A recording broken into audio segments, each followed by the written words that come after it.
ان کے تین سوال ہیں کہ شیعہ سنیوں کی اذان الگ کیوں ہے اور کس کی اذان ٹھیک ہے۔ دیکھو جی، جو شیعہ اذان دیتے ہیں اس میں کچھ اضافی چیزیں انہوں نے جوڑ لی ہیں اپنی طرف سے، وہ لفظ میرے یاد نہیں آ رہا ہے۔ تو جو صحیح اذان ہے وہ تو اہل سنت والجماعت کی ہے جو ہمارے ہاں دی جاتی ہے۔ یہ جو مشہور ہے نا کہ الصلاۃ من النوم حضرت عمر نے جوڑا، یہ بات بھی غلط ہے۔ بخاری شریف میں حدیث ہے کہ نبی اکرم صلی اللہ علیہ وسلم تلقین کرتے تھے کہ اس میں اذان میں یہ بات ضرور، جملہ ضرور دہرایا کرو کہ نماز، نیند سے نماز بہتر ہے۔ الصلاۃ من النوم، الصلاۃ خیر من النوم، تو یہ جو جملہ جڑا ہوا ہے یہ نبی اکرم صلی اللہ علیہ وسلم کا جڑا ہوا ہے۔ تو اس لیے جو اہل سنت والجماعت کے لوگ اذان دیتے ہیں وہ نبی اکرم صلی اللہ علیہ وسلم سے ثابت ہے، وہی جماعت صحیح ہے۔ اور لاؤڈ اسپیکر پہ سوال کیا تو میرے نزدیک تو لاؤڈ اسپیکر پہ اذان نہیں دینی چاہیے، کیونکہ آپ دیکھ رہے ہیں فجر میں جب اذان ہوتی ہیں 4 بجے، کوئی بیمار ہے، کسی کے پیپر ہو بچے کے، کوئی دیر سے سویا ہو، آپ نے شور مچانا شروع کر دیا، اس کے باوجود بھی آپ کے 4-5 نمازی ہوتے ہیں۔ آپ معاشرے میں رہ رہے، جو نبی آپ کو منع کر کے گیا ہو کہ آپ نے بدبودار چیز کھا کے مسجد میں نہیں آنا، وہ کس طرح سے دین برداشت کر لے گا یہ بات کہ آپ لاؤڈ اسپیکر میں زور زور سے اذانیں دیں یا آواز کریں؟ تو اس لیے جو لوگ نمازی ہیں، آج آپ دیکھ لو جو حالات ہیں یہاں، لاؤڈ اسپیکر آپ کے بند ہیں، اس کے بعد بھی جو نمازی ہیں ان کی ایک نماز بھی نہیں قضا ہوتی، وہ ہر حال میں فجر میں پہنچتے ہیں۔ اس کا مطلب وہ ان لاؤڈ اسپیکروں کے محتاج نہیں ہیں، وہ محتاج ہیں اپنی اللہ کی کال کے، ان کے دل میں کال پڑتی ہے اللہ کی طرف سے، آ جاؤ حی علی الصلاۃ حی علی الفلاح، وہ یہاں اللہ کی طرف سے ان کے دل میں آتی ہے اور وہ مسجد پہنچ جاتے ہیں۔ ہاں جی، اقامت میں بھی حنفی اور اہل حدیث میں فرق ہے، اس کی اقامت ٹھیک ہے؟ اقامت میں حنفی اور اہل حدیث میں فرق ہے، اچھا تم مجھے پھنسواؤ گے مجھے لگ رہا ہے۔ اس کی اقامت ٹھیک ان کا سوال یہ ہے اہل حدیث اور حنفیوں کی اقامت میں فرق ہے، کس کی اقامت صحیح ہے؟ بھائی سنگل اقامت جو اہل حدیث دیتے ہیں وہ بالکل صحیح ہے، نبی اکرم صلی اللہ علیہ وسلم کی حدیث سے ثابت ہے۔ میں نے آپ کو بالکل صاف بات بتا دوں، یہ جو ہمارے ہاں اقامت میں ڈبل جیسے اذان میں ڈبل کہنا حضور کی سنت ہے، ہر جملے کو جو ڈبل کہا جاتا ہے، اللہ اکبر کو 4 بار کہا جاتا ہے، یہ سب نبی اکرم صلی اللہ علیہ وسلم کی سنت ہے۔ لیکن اقامت میں حی علی الصلاۃ حی علی الفلاح ایک بار کہہ کے تکبیر میں جو کہا جاتا ہے اس میں اہل حدیث کا ہی جو موقف ہے وہ صحیح ہے۔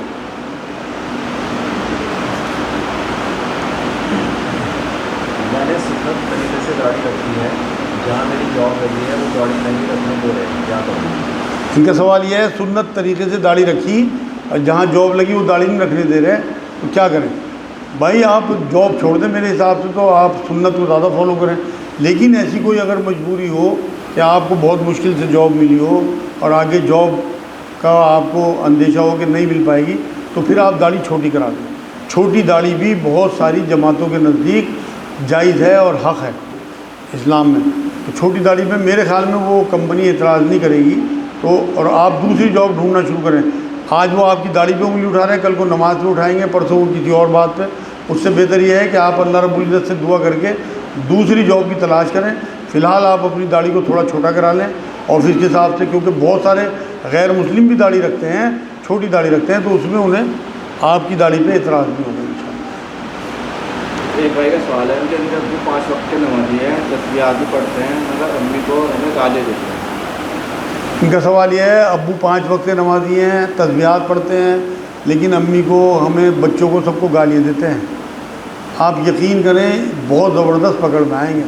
نبی اکرم صلی اللہ علیہ وسلم کے پاس ایک معاملہ ایسا آیا، ایک صحابی نے آ کے بتایا کہ ایک بڑھیا ہے، بہت نمازیں تسبیحات پڑھتی ہے، لیکن اس کے پڑوسی اس کے شر سے محفوظ نہیں ہیں، گالیاں بکتی ہے انہیں اور بہت ان کے ساتھ جو ہے وہ لڑائی جھگڑا کرتی ہے۔ نبی اکرم صلی اللہ علیہ وسلم نے ایک دم یہ بات کہی کہ وہ دوزخی ہے، تو اس لیے اپنے ابو کو بھائی یا تو کسی طرح میرے پاس لے آؤ، اور یا کسی اور اپنے پاس کے عالم دین ہوں جو انہیں پیار سے سمجھا سکیں، جن کی وہ بات سن سکتے ہوں، مان سکتے ہوں، اللہ رسول کی حدیثیں سنا کے انہیں اللہ کے قریب کر سکیں، کیونکہ اس حدیث کی روح سے ان کی نمازیں اور ان کی تسبیحات منہ میں ماری جائیں گی اور وہ خدا نخواستہ اللہ نہ کرے دوزخ کی طرف نہ جا رہے ہیں، کیونکہ جس کا اخلاق اچھا نہیں ہے وہ ہم میں سے نہیں ہے، یہ بھی حدیث ہے۔ اگر وہ عبادات بھی کر رہا ہے اور فرعون والے کام کر رہے ہیں. آپ یہ دیکھو، میرے ایک استاد ہیں واصف علی واصف، ان کا انتقال ہو گیا.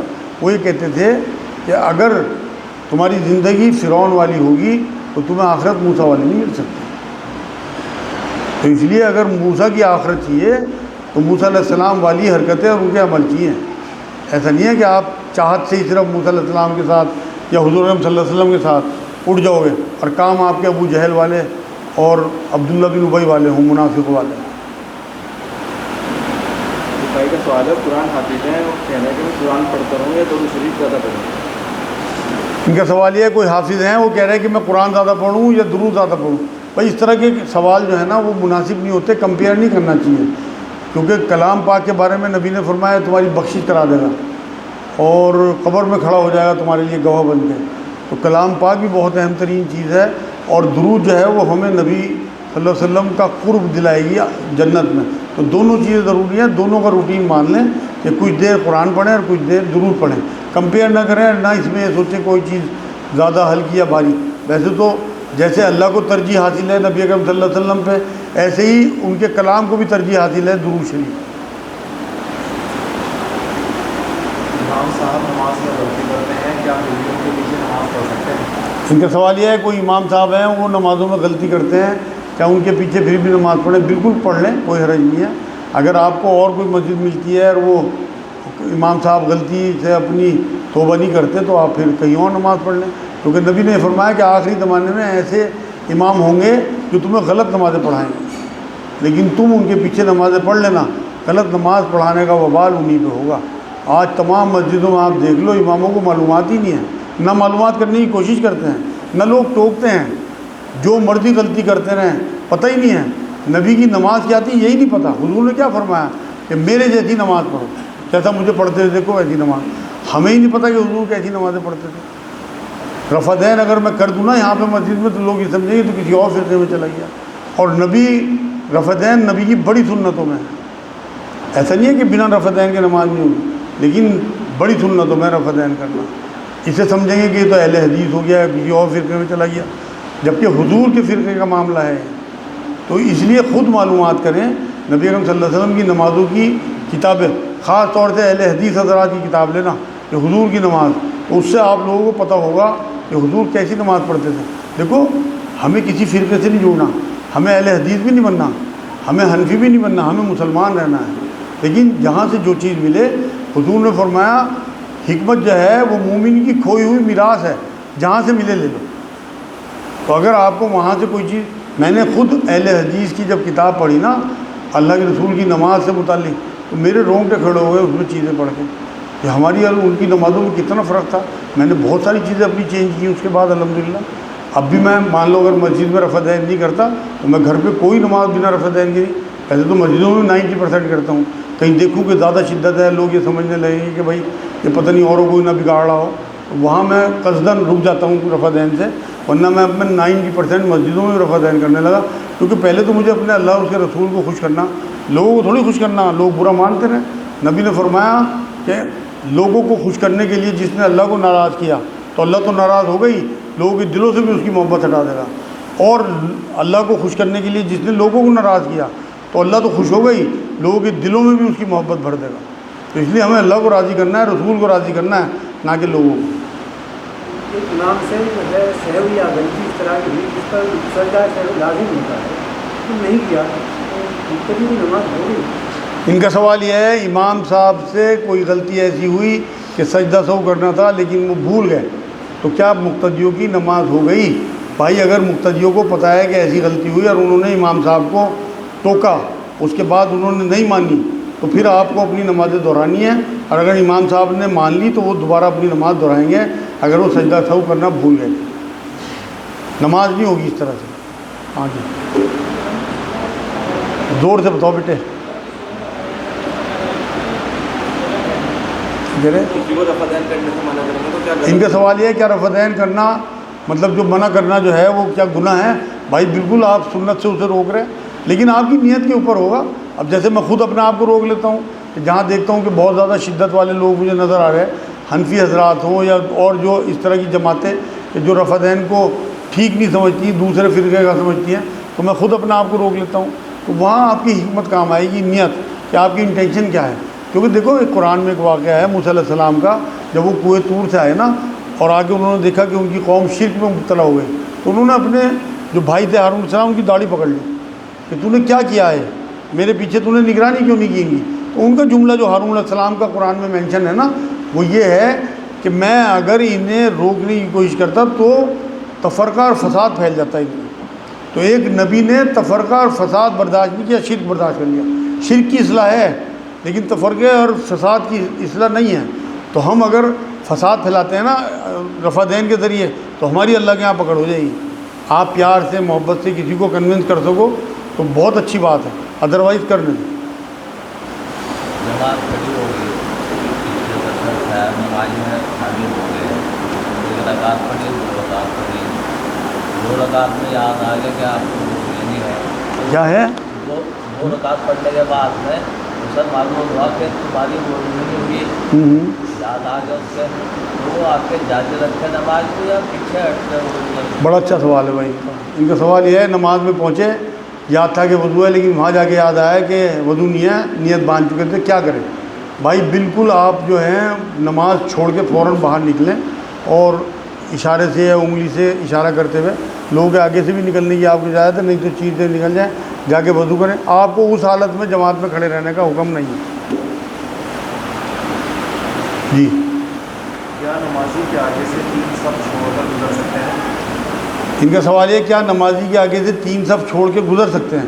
بھائی جو بڑی مسجد ہیں ان میں یہی حکم ہے کہ 3 صف چھوڑ کے آپ نمازی کے آگے سے گزر جائیں، ورنہ سترہ رکھنے کا حکم ہے. سترہ جو ہے وہ ایک رکاوٹ کو کہتے ہیں. جہاں لوگ نماز پڑھ رہے ہوں اس کے آگے کوئی ایسی چیز آپ رکھ دیں کہ جو کوئی سامنے سے گزر سکے، کوئی کرسی یا سامان وغیرہ تو وہ گزر سکتا ہے. لیکن اگر کوئی سترہ نہ ہو تو 3 اصل میں اس میں حکمت یہ ہے کہ حکم یہ ہے کہ نماز میں آپ نے اپنے پیروں کی طرف دیکھنا ہے. جب آپ قیام میں ہیں پیروں کی طرف دیکھنے کے باوجود بھی آپ کی نظر کی حد جو ہے وہ تھوڑی زیادہ ہوتی ہے. پیروں پر نظر رکھنے کے باوجود بھی آپ ادھر ادھر کافی دور تک دیکھ پاتے ہیں، وہی حد ہے بس سامنے سے گزرنے کی. تو وہ 3 صف اسی لیے علماء دین نے طے کر دی کہ 3 صف کے بعد آدمی نکل سکتا ہے. ہاں جی بھائی سوال ہے اسی میں جڑا ہوا کوشچن ہے کہ کیا صرف کوشچن رکھ کے آگے نماز ہو سکتی ہے؟ کشن ان کا سوال یہ ہے کیا کشن رکھ کے نماز ہو سکتی ہے؟ نہیں بھائی وہ نہیں ہو سکتی. دیکھو سترہ کی مقدار نبی اکرم صلی اللہ علیہ وسلم نے بتا دی. سترہ کہتے ہیں رکاوٹ والی چیز جو آپ نے نماز کے آگے اپنے رکھ دیا سترہ، اس کی جو مقدار بتائی نا وہ حضور صلی اللہ علیہ وسلم نے اتنی بتائی جیسے آپ کی بیچ کی انگلی ہے کونی سے لے کے یہاں تک، تو یہ جو لگ بھگ 2 فٹ یا 3 فٹ جتنا ہی بنے گا نا اتنا سترہ ہونا چاہیے، اور اس کی موٹائی بھی آپ کی شہادت کی انگلی کی برابر ہو. اس سے اگر بڑی کوئی چیز ہو یا اس کے برابر ہو یا اتنی اونچائی کی ہو، کرسی ہو، پنکھا ہو، اسٹینڈ ہو، کوئی بھی چیز ہو تو وہ سترے کا کام کرے گی، آپ آگے سے نکل سکتے ہو. لیکن تکیہ رکھ دیا اس کی تو اونچائی اتنی نہیں ہوتی جتنی میں نے آپ کو بتائی، تو پھر آپ جو ہے گناہ گار ہوں گے. اور نبی نے فرمایا اگر تجھے پتہ لگ جائے کہ نمازی کے آگے سے گزرنے کا کتنا بڑا عذاب ہے تو 40 سال بھی وہیں کھڑا رہے، آگے سے نہ گزرے. بھائی کا سوال ہے، انہوں نے کہا اولاد کو بنانے کے لیے بہت محنت کی، ہر اچھے برے کام کیے، اب وہ میری نہیں سنتے، تکلیف میں ہوں. اب وہ میری نہیں سنتے، تکلیف میں ہوں. میری نیک نہیں سنتے، میری نہیں سنتے. اچھا بچے، اچھا بڑا اہم سوال ہے. ابھی میری جیب میں ایک پرچی پڑی، کسی ماں نے اندر سے بھیجا. سوال یہی ہے کہ اولاد جو ہے وہ نہیں سنتی. اصل میں آپ اپنی آخرت بنائیں. اولاد کو اللہ رب العزت نے آپ کے لیے زندگی گزارنے کا ذریعہ بنا کے بھیجا. ہماری ساری دوڑ دھوپ اولاد کے لیے ہوتی ہے. قرآن میں اللہ نے کہا کہ تمہارے بیوی بچوں میں بعض تمہارے دشمن ہیں، اور 2-3 جگہ یہ بات کہی کہ مال اور اولاد تمہارے لیے فتنہ ہے. فتنہ کہتے ہیں آزمائش کو، مطلب تمہیں ان کے ذریعے آزماؤں گا میں. تو اولاد جو ہے وہ ایسی چیز ہے کہ آپ اس سے بہت زیادہ امید نہ باندھیں. اپنی امیدیں اللہ سے رکھیں، اپنی نمازیں درست رکھیں، اپنی کمائی حلال رکھیں. تو یہ لوگ جس طرح کے معاملے آج کل ہو رہے ہیں، اب مسلمانوں میں تو یہ کم ہیں. اور میں بھی ابھی ایک فرد آشرم میں گھوم کے آیا ہوں دلی میں. اتنا برا حال ہے کہ بچے اور بچی اپنے ماں باپ کو چھوڑ جاتے ہیں، لینے نہیں آتے ہیں. وعدہ کر کے جاتے ہیں ہر ہفتے آیا کریں گے، 6 مہینے اور 1 سال ہو گیا. حالانکہ ایک بھی مسلمان وہاں نہیں تھا، کافی لوگ تھے وہاں لیکن سب غیر مسلم. تو مسلمانوں میں جہالت اتنی ہے، دین کی تعلیمات ہی نہیں ہے، تو اس لیے اپنے ماں باپ کی بے حرمتی کر رہے ہیں۔ نبی نے فرمایا کہ باپ جنت کا دروازہ ہے اور ماں کے پیروں کے نیچے جنت ہے۔ ایک اور بھی بات ہے، یہ آپ چیک کریں اپنے معاملے میں، جن صاحب کا سوال ہے کہ آپ نے کتنی حرمت کی اپنے ماں باپ کی، کیونکہ یہ وہ کھیتی ہے کہ جیسا بو گے ویسا کاٹو گے۔ تو ایسا ممکن نہیں ہے کہ آپ جو ہیں وہ برا کرتے رہیں اپنے ماں باپ کے ساتھ اور وہ اللہ آپ کے آگے نہ لا کے رکھ دیں۔ تو اس لیے دعا کریں، اللہ سے توبہ کریں، انشاءاللہ آپ اللہ کے فرما بردار ہو جائیں، آپ کی اولاد بھی آپ کے فرما بردار ہو جائیں۔ ہاں جی، نماز کے اندر ہم نے جیسے 2 رکعت کی نیت باندھی ہے، تو ہم نے پہلی مطلب جیسے ڈیسائڈ کرا تھا کہ پہلی رکعت کے اندر ہمیں سورہ فلق پڑھنی ہے، دوسری میں سورہ ناس پڑھنی ہے۔ تو اگر ہم نے مقابلے میں پہلی والی کے اندر سورہ ناس پڑھ دی اور ہو گئی آگے والی، تو دوسری رکعت کے اندر ہم سورہ فلق پڑھ لیں تو ہو جائے گی ہماری نماز۔ ان کا سوال ہے کہ اگر ہم نے ترتیب خراب کر دی صورتوں کی تو کیا نماز ہو جائے گی؟ نماز تو ہو جائے گی لیکن سنت کے خلاف ہوگی۔ ترتیب سے صورتیں پڑھنا وہ سنت رسول ہے صلی اللہ علیہ وسلم۔ یہاں آپ نے غلطی سے پڑھا تو اس لیے کوئی حرج نہیں ہے، لیکن دہرایا نہ جائے، بار بار یہ غلطی نہ ہو۔ آپ ترتیب سے پڑھیں کیونکہ حضور ترتیب سے ہی صورتیں پڑھتے تھے اور ترتیب ہمیں بتا کے گئے۔ اس کے اندر جیسے سورہ کوثر ہے، سورہ کوثر چھوٹی صورت ہے، ہم نے سورہ کوثر پڑھ دی پہلی اس کے اندر، اور ترتیب میں ہی ہم سورہ کوثر کے بعد ہی پڑھتے ہیں، لیکن بڑی صورت، ہے۔ ہاں اس سے کوئی فرق نہیں پڑتا۔ سنت تو یہی ہے کہ نبی اکرم صلی اللہ علیہ وسلم پہلے بڑی صورت پڑھتے تھے، اس کے بعد اس سے چھوٹی صورت پڑھتے تھے۔ یہ بھی خلاف سنت ہوگا لیکن نماز آپ کی تب بھی ہو جائے گی۔ تو اس لیے کوشش یہ کریں کہ سنتوں کے قریب رہیں۔ حضور کا معمول یہ تھا کہ پہلے بڑی صورتیں پڑھتے تھے، اس کی اگلی رکعت میں چھوٹی پڑھتے تھے۔ ہاں جی، لوگ کہتے ہیں سنت موقدہ چھوڑنا گناہ ہے، آپ کہتے ہیں گناہ نہیں ہے، یہ فرق کیوں ہے؟ کیا سوچ کے آئے؟ ان کا سوال یہ ہے کہ سنت موقدہ کہتے ہیں لوگ کہ چھوڑنا گناہ ہے، اور میں یہ بتاتا ہوں کہ بھائی گناہ نہیں ہے۔ دیکھو اصل میں فرق ہے سوچ کا۔ میں یہ مطلب مسلسل سنت موقدہ چھوڑنے کی بات نہیں میں کرتا، لیکن کبھی چھوٹ جائے تو گلٹ نہیں ہونا چاہیے۔ گلٹ ہونا چاہیے فرضوں کا، کہ آپ کا فرض نہ کوئی بھی چھوٹ جائے۔ میں آپ کو مثال دیتا ہوں، اصل میں بہت زیادہ شدت ہے ان چیزوں کو لے کے نا، یہ کیونکہ ظاہری چیزیں ہیں نا، نماز ہے، داڑھی ہے، یہ لوگوں کو نظر آتی ہیں۔ سنت موقدہ نبی اکرم صلی اللہ علیہ وسلم نے ہمیشہ پیر اور جمعرات کا روزہ رکھا، روایتوں میں ہے، اور مہینے کے 3 روزے رکھتے تھے۔ آپ کو یاد ہو 13، 14، 15 کے روزے مشہور ہیں، آپ نے سنی ہوگی، سنت موقدہ ہیں۔ آپ نے کبھی سنا کہ اس کے چھوڑنے والوں کو گناہ ہوگا؟ کوئی نہیں کہتا۔ کبھی سنی یہ بات؟ سنت موقدہ ہی ہیں وہ بھی، نبی کبھی نہیں چھوڑتے تھے۔ اسی طرح سے نبی اکرم صلی اللہ علیہ وسلم نے کبھی زکوٰۃ واجب ہی نہیں ہونے دی۔ آپ تو 2.5% زکوٰۃ کو فرض سمجھتے ہو نا۔ سنت موقدہ ہے کہ اپنا تمام مال جو آپ کی اپنی ضرورت کے بعد بچے بانٹ دو، اسے کوئی سنت موقدہ نہیں کہتا۔ سارا زور جو ہے وہ ان سنتوں پہ ہے نمازوں کی، کیونکہ نظر آ رہی بھاگا دوڑی کا۔ میں منع نہیں کر رہا، حضور نے فرمایا 12 رکعت جو سنتیں ہیں یہ تمہیں انشاءاللہ تعالیٰ بہت فائدہ پہنچائیں گی، انعام ہے اللہ کا۔ لیکن کبھی اگر چھوٹ جائے نا تو آپ اندر گلٹ نہ کرو، کیونکہ یہ فرضوں کے برابر نہیں ہو سکتی۔ بالکل جیسے آپ کو کوئی گلٹ نہیں ہوتا جب آپ پیر اور جمعرات کا روزہ نہیں رکھتے، حکم تو حضور نے بتا دیا کہ میں رکھتا ہوں۔ اسی طرح سے آپ زکوٰۃ کا معاملہ ہے، لیکن وہاں کوئی گلٹ نہیں ہے کسی کو۔ یہاں لوگوں کی بہت زیادہ شدت ہے، اس لیے شدتوں سے بچنا ہے۔ میں یہ نہیں کہتا کہ نہ پڑھو، میں خود پڑھتا ہوں الحمدللہ، لیکن کبھی چھوٹ جائے تو مجھے کوئی افسوس نہیں ہوتا، کیونکہ میرے فرض پورے ہیں الحمدللہ۔ مطلب سال ہو گئے کوئی فرض میرا نہیں چھوٹا۔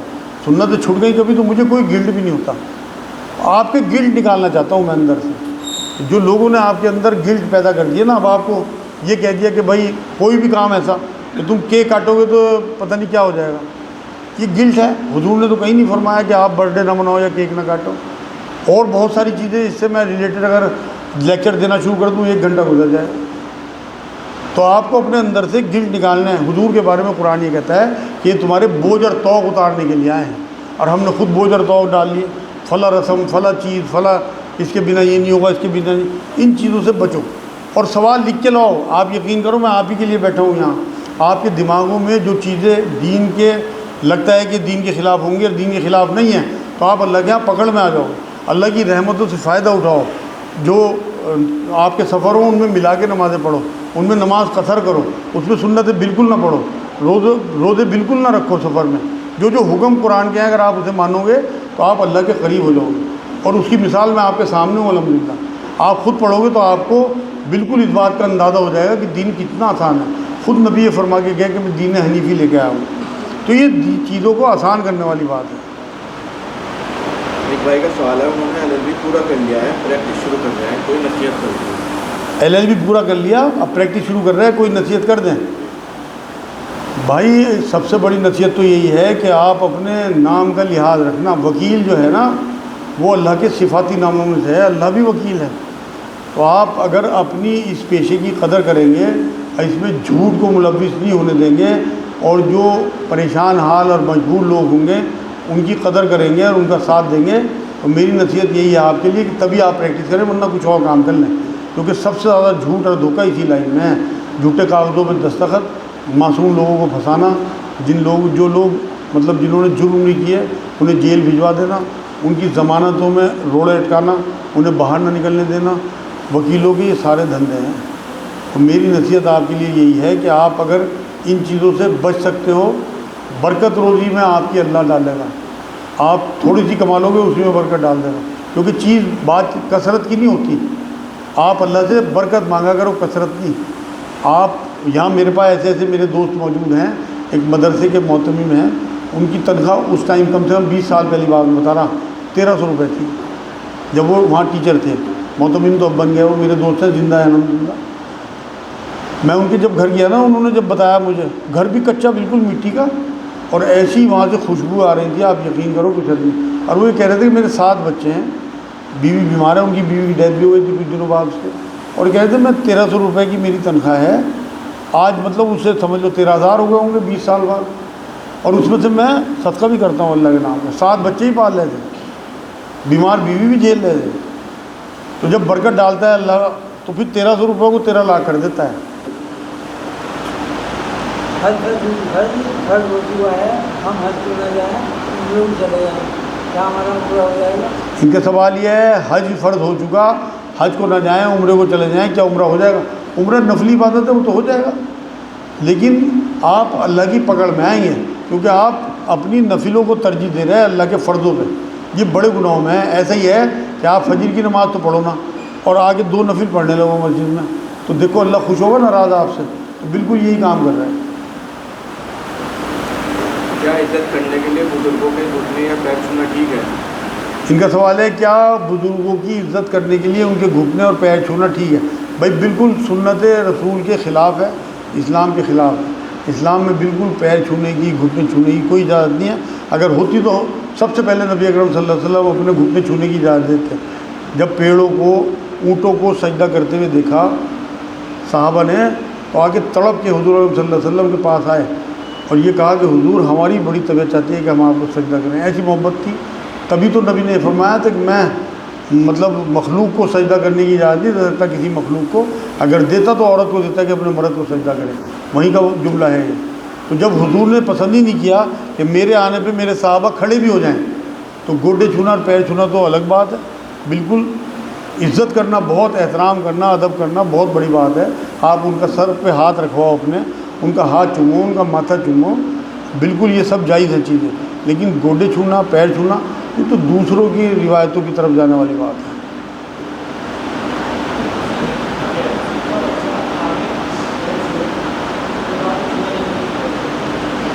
نہیں، مسلم کا بچہ آگے پیر چھوئے تو کیا کریں؟ ان کا سوال ہے کوئی غیر مسلم کا بچہ آگے پیر چھوئے تو کیا کریں؟ بھائی بالکل آپ اسے چھونے دیں اس ٹائم تو پیر، لیکن پیار سے بعد میں اسے سمجھا دیں، کیونکہ ان کا تو عقیدہ ہے۔ اصل میں حساب جو ہے نا وہ آپ کو اپنے دیں۔ اگر آپ یہ چاہ رہے ہیں کہ میرے پیر چھوئے، پھر تو آپ کی پکڑ ہو گئی اللہ کے ہاں۔ اگر آپ کی انٹینشن نہیں ہے اور ان کے روٹین میں ہے، ان نے آگے پیر چھو بھی دیا آپ کے، اور آپ کو کوئی فرق نہیں پڑا، کسی قسم کا کوئی تکبر آپ کے دل میں نہیں آیا اور آپ کی چاہت بھی نہیں تھی، تو آپ کی کوئی پکڑ اللہ کے ہاں نہیں ہے۔ ان کا تو عقیدہ، ان کے ساتھ تو اللہ حساب لے گا۔ تہجد کی نماز، عشاء کی نماز کے بعد کسی بھی ٹائم ادا کر سکتے ہیں، تو اس کے بعد ہم جیسے ہم رات کو دیر تک کام کرتے ہیں تو اس کے بعد ہم کام کر سکتے ہیں، اس کے بعد سونا نہیں۔ ان کا سوال یہ تہجد کی نماز عشاء کے فوراً بعد ادا کر کے کام میں لگ جائیں یا اس کے بعد سونا ضروری ہے؟ تہجد کی نماز کے بعد، بھائی عشاء کی نماز کے بعد تہجد کے لیے سونا ضروری ہے۔ تہجد کی نماز کے لیے آپ کا سونا شرط ہے۔ یہ ابھی حضرت عائشہ رضی اللہ تعالیٰ عنہ کی ابھی حدیث آئی نا کہ حضور شروع کی رات میں سو جاتے تھے، آخری پہر میں اٹھ کے نماز پڑھتے تھے. تو آپ الٹا کر لو، عشاء کی نماز پڑھی اور اپنا کام شروع کر دیا. جتنی دیر تک آپ کو نیند آئے کام کرتے رہے. نیند کا ٹائم ہوا، وضو کرا اور نماز پڑھی تہجد کی اور وطر پڑھے اور سو گئے. تو آپ سنت رسول پہ آ جاؤ گے. یہ جو بیٹھے نماز میں بیٹھے ہیں ہو رہی ہے، بات کرتے نماز جب تک ہوئی اور بیٹھے بیٹھے بہت سے دیکھ کے اندر بھی آپ ہو جاتے ہیں، گھنٹے میں ہوتے ہیں. سمجھ گیا میں. ان کا سوال یہ ہے کہ نماز کے انتظار میں بیٹھے ہیں، دین کی کسی مجلس میں بیٹھے، ابھی نماز ہونے والی ہے، ہم نے وضو کر رکھا اور ہمیں خراٹے آنے لگے، آنکھ لگ گئی، تو کیا وضو رہے گا؟ ٹوٹ جائے گا؟ ٹوٹ جائے گا بھائی. اگر آپ اتنے کانشیس ہو کہ آپ کو پتہ ہے کہ میری آنکھیں میچی ہوئی ہیں اور میں وضو سے ہی ہوں، ہلکی پھلکی اونگ آ گئی آپ کو تو کوئی فرق نہیں پڑتا. لیکن جس طرح کی بات آپ بتا رہے ہیں کہ خراٹے لے لیے تو پھر آپ کی جو ہے وہ وضو گئی. لیکن اس میں بھی نبی اکرم صلی اللہ علیہ وسلم مستثنیٰ تھے. حضور اکرم صلی اللہ علیہ وسلم وضو کرنے کے بعد، نماز پڑھنے کے بعد لیٹ جایا کرتے تھے، اور صحابہ لکھتے ہیں کہ ہم نے حضور کو خراٹے لیتے ہوئے سنا اور اس کے بعد پھر حضور اٹھ کے نیت باندھ لیا کرتے تھے. لیکن یہ حضور کے لیے خصوصیت تھی کہ نیند سے بھی ان کی وضو نہیں ٹوٹتی تھی. لیکن عام انسان جیسے ہم لوگ ہیں، ہماری نیند سے وضو ٹوٹ جاتی ہے، تو اس لیے دوبارہ وضو بنانی چاہیے. ہاں جی. آپ نے داہنے پیر کے پنجے کو قبلہ رخ کرنے کی کیا؟ عطیات میں دائیں پیر کے پنجے کو قبلہ رخ کرنے کی کیا بات؟ بھائی پورا کا پورا جسم ہی آپ کا قبلہ رخ ہونا چاہیے. لیکن عطیات میں کیونکہ پیر موڑنے کا حکم ہے اور ایک پیر کھڑا کرنے کا حکم ہے تو وہ قبلے کی طرف جاتا ہے. لیکن یہ ان لوگوں کے لیے ہے جو کر سکتے ہوں.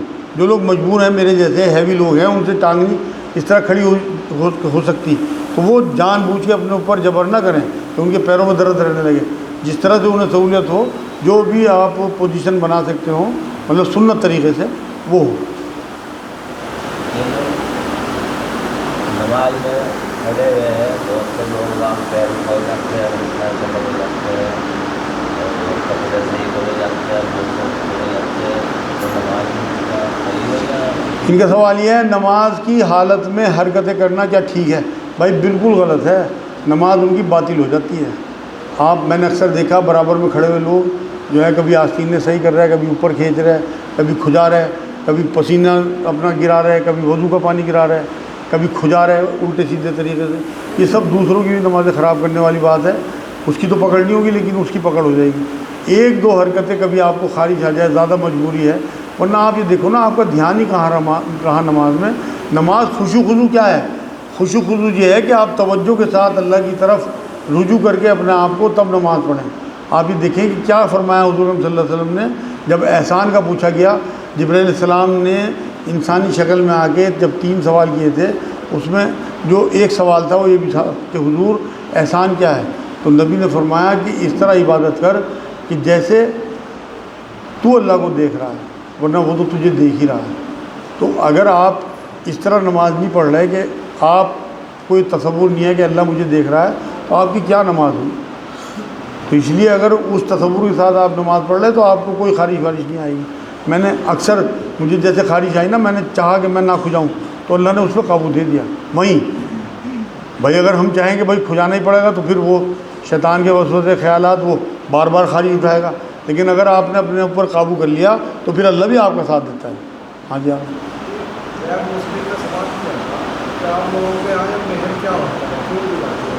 ان کا سوال یہ ہے کہ آپ لوگوں کے یہاں مہر کیا ہوتا ہے، کیوں دی جاتی ہے؟ مہر عورت کا حق ہے کہ اس نے جو حجاب و قبول میں ایک غیر آدمی کے ساتھ نکاح جو ہے اس کی حامی بھر دی تو ایک انعام ہے مرد کی طرف سے عورت کو، یہ ایک گفٹ ہے. اور یہ ہمارے ہاں بڑا گندا رواج ہے کہ اسے معاف کرا لیا جاتا ہے. معاف نہیں ہوتا اس طرح سے. یہ تو قرآن نے کہا کہ اس میں سے کچھ عورت اپنی مرضی سے چھوڑنا چاہے. یہ تھوڑی کہ آپ کمرے میں گھسر آپ نے مہر معاف کرا لیا. اللہ سے کیسے معاف کراؤ گی چیزیں؟ اگر اسی حالت میں آپ کی ڈیتھ ہو گئی اور اس نے دل سے معاف نہ کیا ہو، اسے معلومات ہی نہ ہو صحیح، تو وہ تو آپ تو اس کے قرضدار ہے. اس کی ڈیتھ اگر ہو گئی اسی بنا مہر دیے تو آپ تب بھی پھنس گئے، آپ کی ڈیتھ ہو گئی تب بھی آپ قرضدار مرے. اور یہ میں آپ کو بتا دوں قرض دار کی جنازے کی نماز پڑھانے سے حضور نے منع کر دیا تھا. تو اس لیے اپنی بیویوں کے قرض اتار دو، چاہے جتنی آپ کی کم حیثیت ہو. جو آپ کے مہر بندے ہوئے ہیں آج ہی جا کے اپنی بیویوں کو دینا. جب میں نے یہ بات ایک بزرگ میں نے بھی دی تھی، میں نے بھی معاشرے کا وہ حساب کیا تھا، کیونکہ میری شادی کو تو اب سن 87 کی ہوئی ہے، 37 سال ہو گئے ہوں گے، 38 سال. تو جب مجھے یہ بات کسی بزرگ نے بتائی نا، جب میں اس لائن میں آیا تو میں نے اسی رات جس دن سنی اسی دن جا کے 10,000 مہر بندے تھے کہیں سے بھی لایا میں، چاہے میرے پاس اس ٹائم تھے بھی نہیں تھے شاید. پھر میں نے ارینج کر کے اسے اپنے مہر دیے اسی ٹائم. میں کیوں قرض دار مروں گا بھائی؟ تو اس لیے جو بھی آپ کی حیثیت ہو فوراً آپ ابھی دیکھو نا، اپنے بچے کے موبائل کے لیے مانگتے پھرو گے تو اسے 20,000 کا موبائل دلانا. آپ کی بیوی کا اگر مہر 10-15 ہزار بندے ہوئے ہیں فوراً مانگ کے اس کے مہر اتار دو. ہاں جی.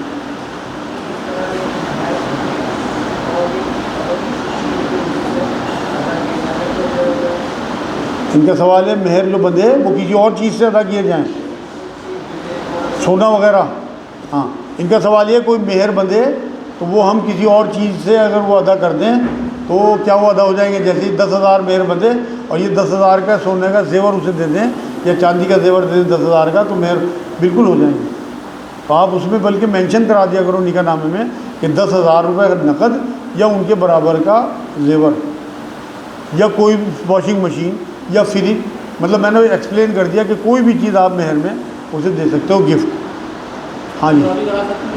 ہیں ان کا سوال یہ ہے کیا مہر کی عوض میں عمرہ بھی کرا سکتے ہیں؟ اگر اس کی اجازت ہو، اگر وہ ایکسیپٹ کرتی ہے کہ ہاں مجھے مہر میں آپ عمرہ کرا دو تو بالکل کرا سکتے ہو، وہ مالک ہے نا اس پیسے کی.